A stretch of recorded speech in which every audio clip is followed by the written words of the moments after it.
Hey everybody, it's Mark here with New England Debate, and today I'm going to go through how I would prep an Extemp speech. I think a lot of people get intimidated by Extemp by not only the pre-tournament preparation, which isn't as hard as people think because of Extemp Genie, but also because of the kind of time pressure of prep time itself during a round. And I think a lot of people don't quite understand how they should allocate that time. And so I'm going to run through and prep an Extemp speech. This is me just doing it for real. I didn't research ahead of time or plan this out to make it go smooth. So we'll see how it goes. I haven't prepped an Extemp speech in probably a decade. So I think I can still do it. So what I've got is my pen and my paper. I've got Extemp Genie open. I will pause the time when I'm explaining kind of what's going through my head. Otherwise, we're going to run this as a normal Extemp prep, 20-minute prep time. My goal here, and what I used to do, although it used to be 30 minutes because I was working with paper, is to try to get through the initial fact finding and article highlighting in the first 5 to 8 minutes, and then spend the bulk of my prep time looking for really good information, really novel information that I could use in my speech, and then organizing it and getting it all prepared, and then have 3 to 5 minutes at the end to polish, to practice my speech, and just get in the mindset where I'm delivering a really good speech. So that's my goal. Again, I'll pause the timer when I pause to tell you what I'm thinking about. Otherwise, you're just going to be seeing me prep. So I got a timer up here. I've got Extemp Genie open. The topic I chose was will Ethiopia be able to stop its civil war? I think was the phrasing of it. Let me look it up here one more time. It was, where did it go? Oh yeah, can peace be brokered in Ethiopia? About the Ethiopian civil war. So before I begin, let me explain.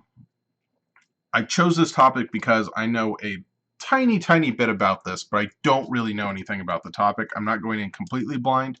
The things I do know about the Ethiopian war, civil war, are that it's been going on a long time. It's between Ethiopia and I think a rebel group or a rebel. It may not even be a civil war. I think it's between Ethiopia and another country, or maybe they're trying to split away from Ethiopia. You see, I don't know very much. So that's why I chose this topic. So it's not like I'm stacking the deck against myself. So before I begin, my initial thoughts on seeing the topic are that if everything fails, I can probably just argue no, peace cannot be brokered in Ethiopia, because African civil wars and conflicts tend to last a very long time. There's rarely any long-term peace, unfortunately. So I think worst case scenario, I can simply find a bunch of reasons why this conflict has been really bad, use that to argue that peace is not going to be easily brokered. But maybe I find something different. All right, let me start my timer, and then I will begin. My goal right away is just get probably 5-ish articles that seem to cover the basics. So from basic news sources, and just skim through them and make sure I got like the basic facts in hand. All right, started the time. If I can spell Ethiopia. Oh, it's Ethiopia. I'll just search Ethiopia. That one looks all right. Interesting. That's going to be a good article. That's a long one, too.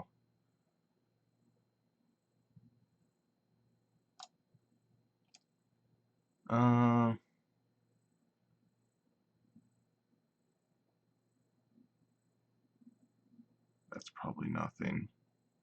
There, that's what I wanted. I knew there was something with the African Union. So let's look at these real quick and just find basic info. Okay, so Tigray is a region. I couldn't remember if it was a separate country or a region. Northern region, I know that now. Eritrea, is how you pronounce that? Tigray, that's right, Tigray. Okay, we've got stuff there. Okay, go away. This is probably a week old.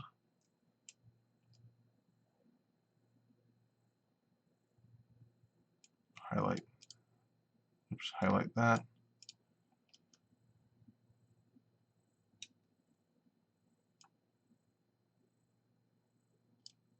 Highlight that. Interesting.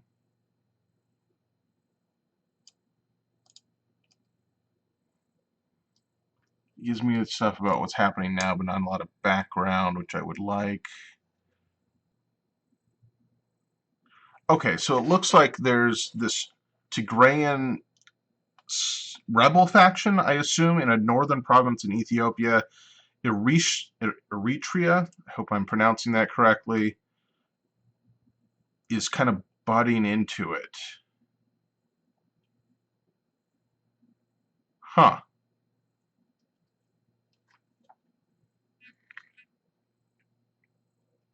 And they look like they're on Ethiopia's side. That's a good quote.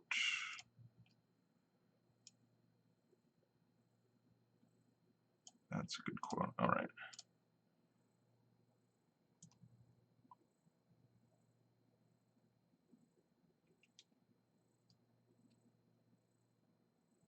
Oh, I don't think this is anything. That's nothing. Delete. Here we go. Oh, this is from last year. I don't know how I got this.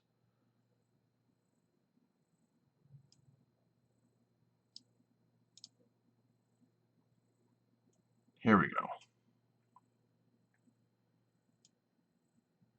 That's important info. Oh, this is the long article. I'll get to that later.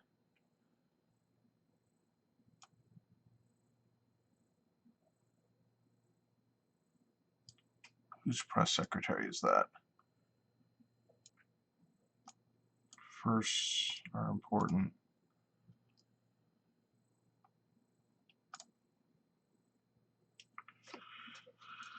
I wish I had more background information. I'm hoping that long article can do it because we're entering 5 minutes. Here we go. Talks.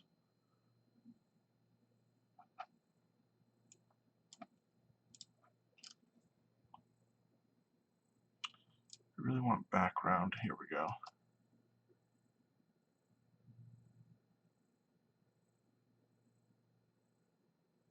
TPLF dominated government. It's an anchor state. Okay, this is what I'm looking for. Okay, so it's an ethnic conflicts, ethnic nationalism. Okay. All right, I think this list up here is really good.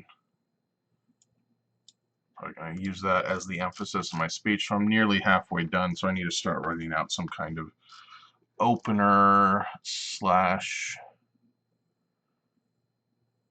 considers the various interlinked nature of acts of violence, state or constitutional reforms.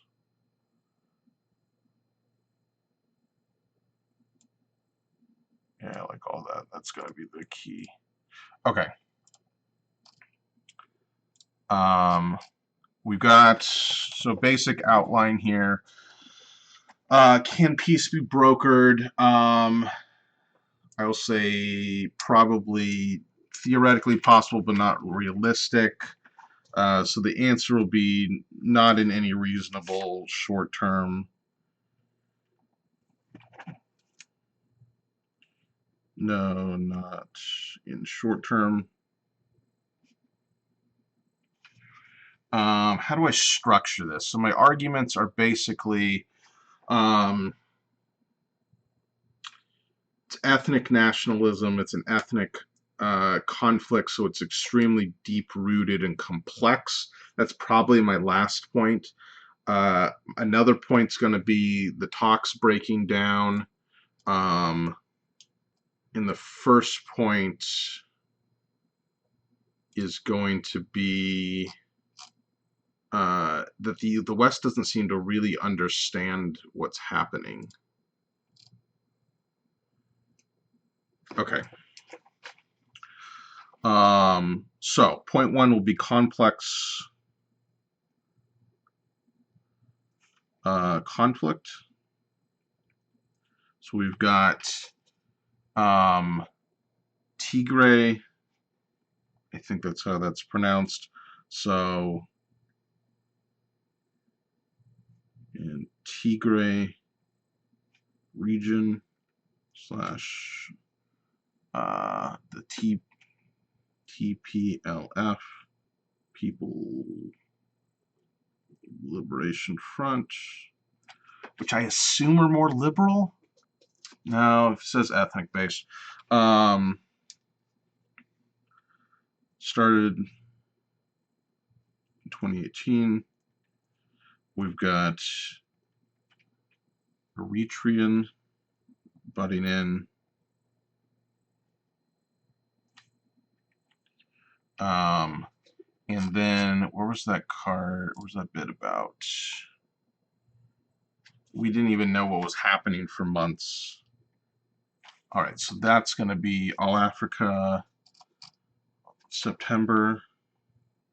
The other background info was Global Observatory in July 21. Okay, point two, talks, breakdown. That was from this one. AU sends letter. No response. This is Reuters. October. Wasn't there another one?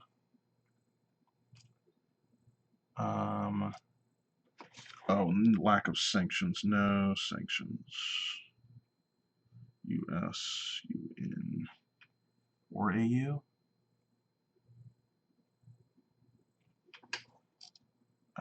It's going to be Human Rights Watch in October. Okay, point three is the big one. That's going to be this stuff here. And that is no easy solution. It's an ethnic conflict.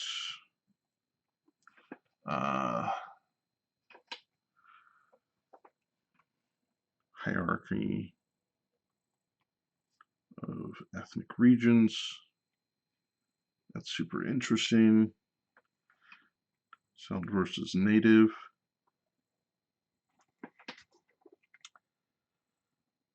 Displacement, discrimination, radical groups. This is all from the Global Observatory.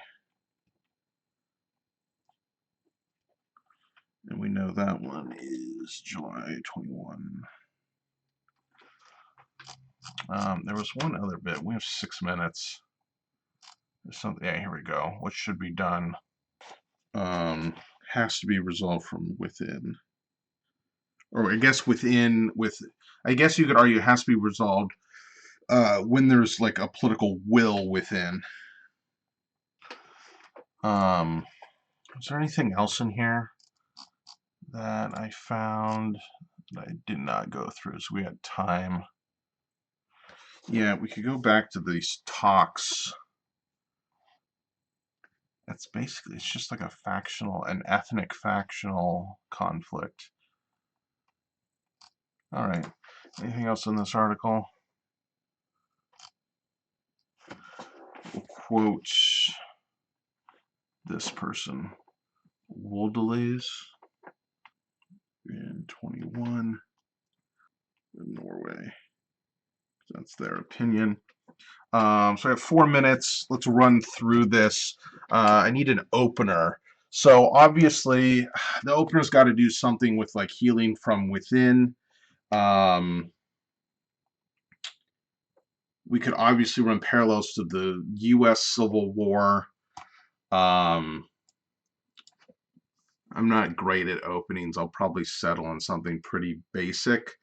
Um, there's a Bible verse about this, right? Or am I thinking of something else? There's always the metaphor of like trees rotting from the inside. Yeah, it could run. I don't want to overthink this because I want to go through the speech.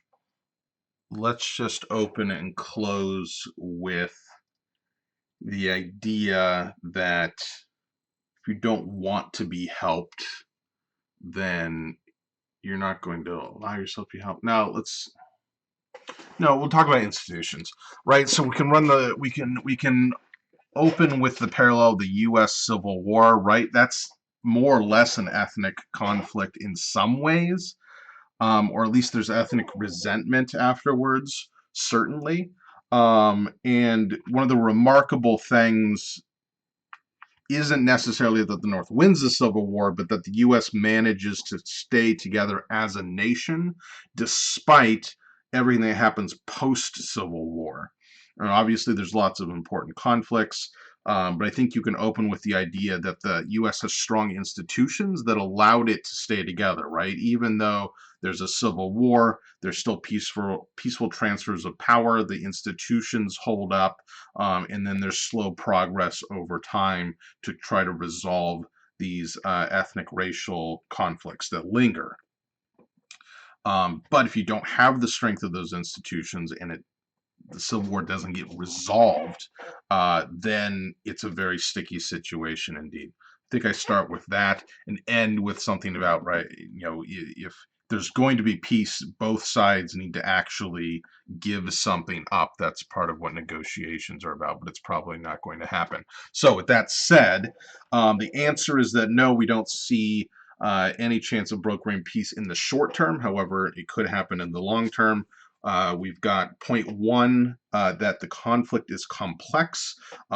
It's between Ethiopia and this Tigray region slash rebel group called the TPLF, the Tigray People's Liberation Front, which I didn't put a source on that. I should have. Started roughly in 2018 when power changed hands in Ethiopia, according to the Global Observer. Now, Eritrea is butting in, according to All Africa, in September. And they're joining on the side of the Ethiopian government. The West didn't even know the extent of what was happening in terms of the human rights abuses, the violence, the land seizures, and all kinds of horrible stuff for months after both sides denied that any of that was happening, according to All Africa in 22. And then 4 months later, the U.S. Human Rights Commission released a report about all the war crimes. Point two, the talks so far have broken down. The African Union has sent a letter to both sides. There hasn't been a response from Ethiopia, according to Reuters. And the US and the UN basically have a sanctions apparatus they have not used to put pressure on anyone, according to Human Rights Watch in October 22. And third point, no easy solution. First, that it's an ethnic conflict. You have this idea of hierarchy of different ethnic groups or regions that need to be settled, or even groups between settled people and natives. We have discrimination and ethnic displacement happening, and then we have all these radicalized groups that are going up in arms against each other, going to the Global Observer in 21. What was my last point here? Oh, that there has to be political will within the groups that are at conflict, according to Woldelays in 21, before anything can happen. So nothing the outside world can do will actually help unless there's political will within, and that's how I close out the speech. So there you go. That's how I prep it. It's basically getting really, really good at skimming articles and finding those key paragraphs. So you know, for instance, this isn't strictly a news article. Let's look at, say, this one. That's not even from a news organization. Here's one from Reuters. Here we go. So one thing to note in a news article, if you're getting it from a news source like this one from Reuters, you know that there is a structure that a news article takes.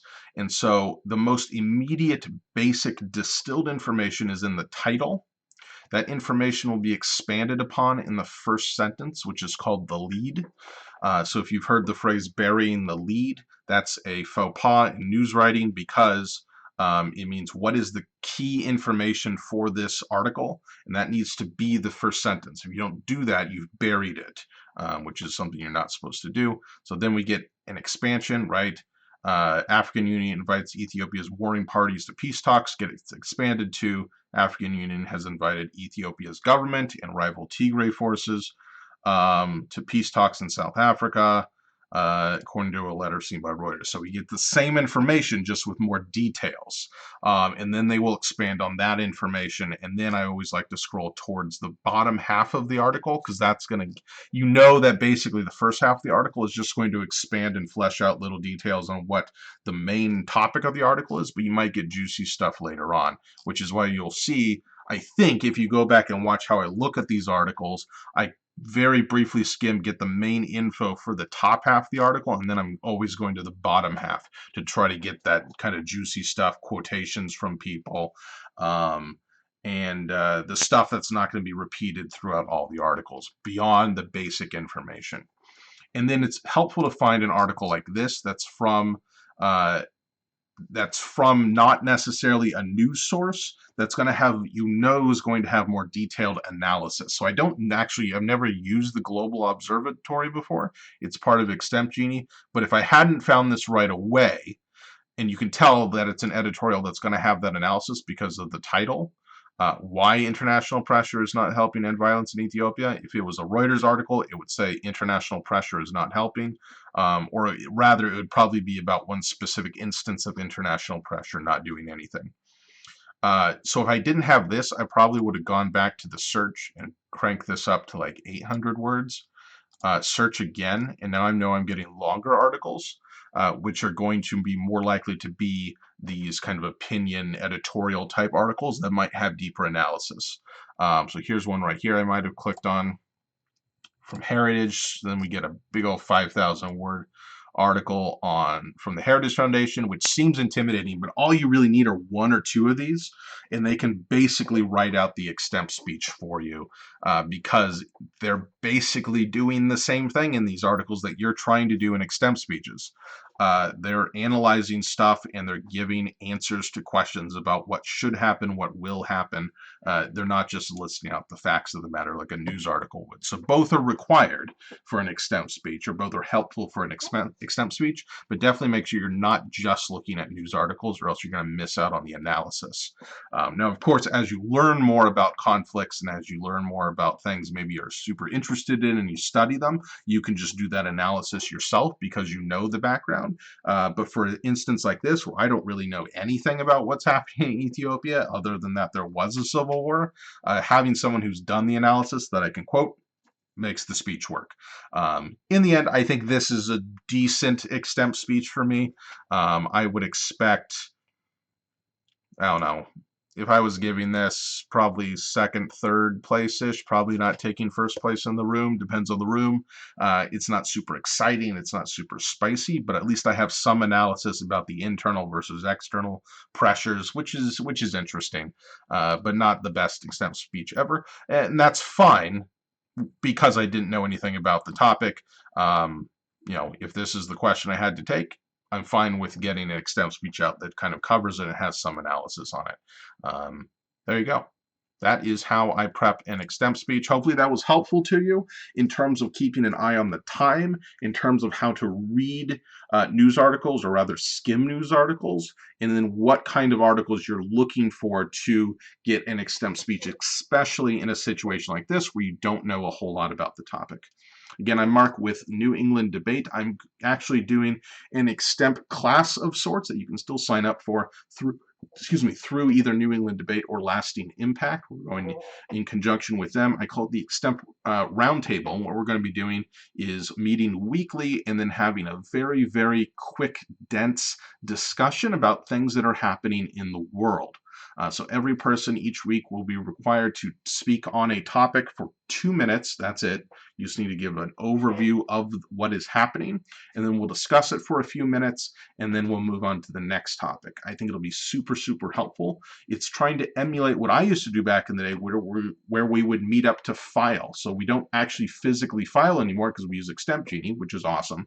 But when we met up to file, which means literally taking the giant stack of paper I'd have, like that big, and of news articles, and I'd meet up with my club mates, and we'd sit there and we'd sort them into their basic files about each thing that's happening in the world in our file boxes. As we did that, and it'd take an hour, 2 hours, we just discuss things. We discuss things and joke about what's going on in the world, and through those discussions, I learned a whole lot because other people had other interests than I did, and they would talk about it, and we'd debate about it.